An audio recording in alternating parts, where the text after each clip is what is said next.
counting money is fun. Got to have some money. Money, money, money, I want some. Give me some money. Welcome to Green Teams News. Vítajte. Vítame všetkých, ktorí si zapli toto video. Tak po včerajších dvoch úspešných rozboroch, ktoré veríme, že urobili radosť nielen nám, ale aj vám, sme si na dnes pripravili ďalší zaujímavý zápas, a to v poradí 6. rozobraný zápas na našom YouTube kanáli. A pôjde o hokejový zápas ruskej KHL ligy medzi Boris Astana vs Kunlun. Link na tento zápas nájdete už tradične pod videom v popise nižšie. A poďme k samotnému zápasu. Ako práve môžete na videu vidieť, medzi celkami aj dnes môže panovať značná rivalita. Keď 8.8.2016 v prípravnom zápase, teda nie až tak dávno, vyhrala Astana kontumačne 5-0 po hromadných šarvátkach, ktoré koniec koncov môžete práve teraz sledovať v našom videu. A čakáme aj dnes miestami vyostrený zápas, veď hráči si majú medzi sebou čo vracať. Je pravdou, že v tomto zápase je kurzový favorit Astana a asi aj právom, no na druhú stranu hostia sú podľa nás až moc podceňovaní. Nakoľko ten rozdiel nie je len v postavení v tabuľke a v celkovej forme, pre nás nie je až taký veľký. Teda naša stávka znie: Kunlun 2x dvojitá šanca, v dôvere 8 z 10, v kurze 1,81, podané u žltých, teda u Fortuny. Vysvetlenie stávky: Kunlun v zápase nesmie prehrať.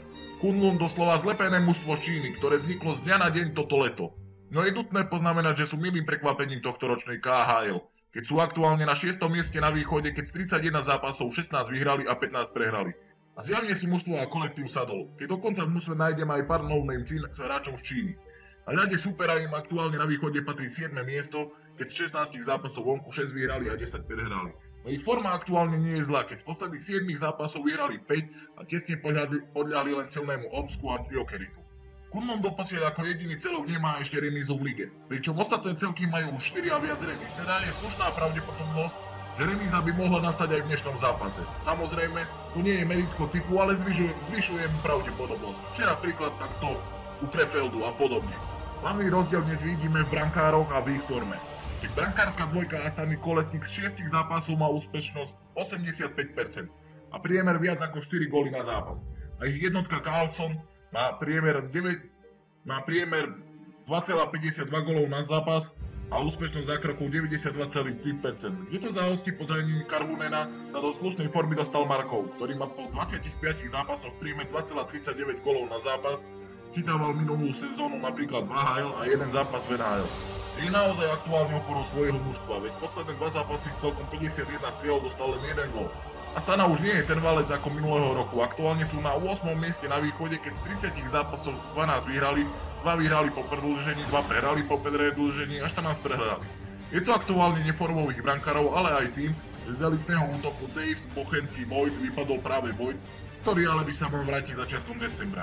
Ich forma ale aktuálne nie je zlá, keď z posledných 8 zápasov vyhrali 6 a taktiež len prehrali s tými lepšími celkami.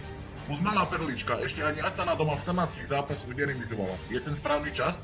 Čo poviete? Zhrnutie. Oba celky aktuálne hrajú v pomerne slušnej forme. Kunlun z posledných 7 zápasov vyhral 5, Astana z posledných 8 zápasov vyhrala 6.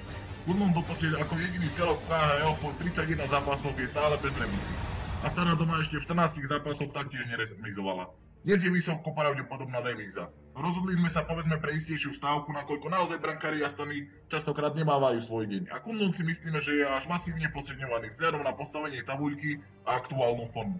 Teda naša stávka znie: Kunlun 2x dvojitá šanca, v dôvere 8 z 10, v kurze 1,81 stávkovej kancelárii Fortuna. Veríme, že aj dnešné video sa vám páčilo, ak áno, nezabudnite dať like, zdieľať video, prípadne dať odber, aby si nepremeškali ďalšie nové videá. Dnes na vás cca do 16:00 bude čakať ešte jedno video, teraz sledujte náš kanál na YouTube. S pozdravom, Green Teams News.